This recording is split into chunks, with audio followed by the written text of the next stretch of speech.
자, 경기도나 그림자, 테크 기업들도 피할 수 없는 상황입니다. 구글 CEO가 전 직원들 대상으로 특별한 주문을 했다고 합니다. 어떤 얘기인지 실리콘밸리에 나가 있는 서기열 특파원이 준비했습니다. 이어서 전해주시죠.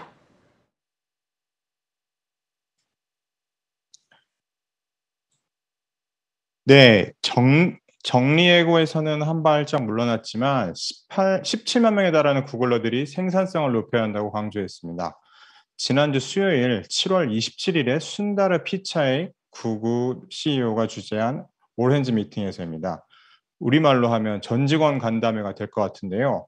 이 자리에서 피차이 CEO는 꼭 필요한 곳에 직원들이 있지 않아 생산성이 낮다는 현실적인 우려가 있다며 개인의 임무를 염두에 두고 제품에 더 집중하고 고객 중심적인 문화를 만들도록 도와달라고 말했습니다. 그러면서 주의를 분산시킬 상황을 최소화하고 제품의 우수성과 생산성 모두 기준을 높일 수 있는 방법을 생각해야 한다고 강조했습니다. 직원 수는 빠르게 늘어났는데 그만큼 생산성이 개선되지 못했다는 거죠. 구글 직원은 현재 17만 4천여 명으로 1년 전 14만 4천여 명에서 약 21% 정도 늘었습니다. 반면 성장성은 둔화됐습니다. 2분기에 매출 696억 9천만 달러를 기록했는데 증권사 추정치 평균인 699억 달러를 소폭 밑돌았습니다. 전년 동기 대비 매출 증가율은 13%로 전년 동기에 62%에 비해서 크게 떨어졌습니다. 13%는 2020년 2분기 이후 가장 낮은 수준입니다. 코로나 팬데믹 시대에 빠르게 성장해온 속도를 지금은 따라잡지 못하고 있다는 얘기죠. 그러면서 피차이 CEO가 소개한 개념이 심플리시티 스프린트입니다. 더 빠른 제품 개발을 위해서 직원들이 아이디어를 적극적으로 많이 내달라는 것입니다. 스프린트는 소프트웨어 개발 및 기술 스타트업에서 많이 쓰이는 용어인데 공통의 목표를 향한 짧고 집중적인 추진력을 뜻한다고 합니다. 그만큼 생산성을 끌어올리기 위해서 업무를 단순화하되 더 집중적으로 일해달라는 주문입니다. 이 자리에서 대규모 정리해고에 대한 우려는 일부 해소됐습니다. 앞서 지난달 12일 피차의 CEO는 내년까지 신규 채용과 투자 속도를 늦추겠다며 이메일을 보냈었죠.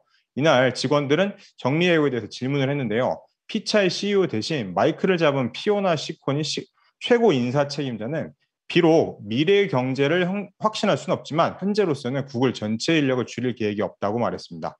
그러니까 불확실성에 대한 단서는 달았지만 감원 계획이 없음을 공식화한 것입니다. 당분간 정리해고는 하지 않겠지만 17만 구글러 모두 업무 생산성을 최대한 끌어올려달라는 주문이라고 해석할 수 있을 것 같습니다. 네, 구글과 관련된 이슈 체크해봤고요.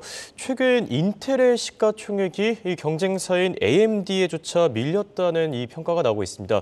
어떤 의미가 있겠습니까? 네, 세계 최대 종합 반도체 기업인 인텔이 오랫동안 2인자에 머물러 있던 경쟁사 AMD의 시가총액에서 밀렸습니다. AMD는 반도체 설계를 전문으로 하는 팹리스 업체죠. 미국 현지 시간 29일이었습니다. AMD 주가는 전일 대비 3% 이상 상승하면서 시가총액은 1,530억 달러로 늘어났습니다. 반면 전날 시장 예상에 크게 못 미치는 2분기 실적을 내놨던 인텔은 하루 만에 주가가 9% 가까이 폭락하며 시총이 1,480억 달러로 쪼그라들었습니다. 인텔의 2분기 매출은 작년 같은 기간에 비해서 22% 감소한 153억 2천만 달러였습니다. 이는 월가 전망치에도 14%가량 못 미치는 수준으로 1999년 이후 23년 만에 최악의 실적이었습니다. 올 연간 실적 전망치도 낮춰 잡으면서 시장의 우려는 더욱 커졌습니다.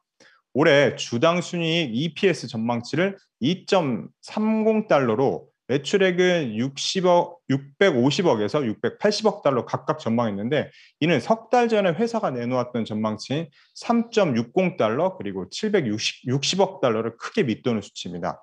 경기 둔화로 기업들이 PC 교체 주기를 더 늦출 수도 있다는 예상을 반영한 것입니다. 문제는 회복도 어려워 보인다는 것입니다.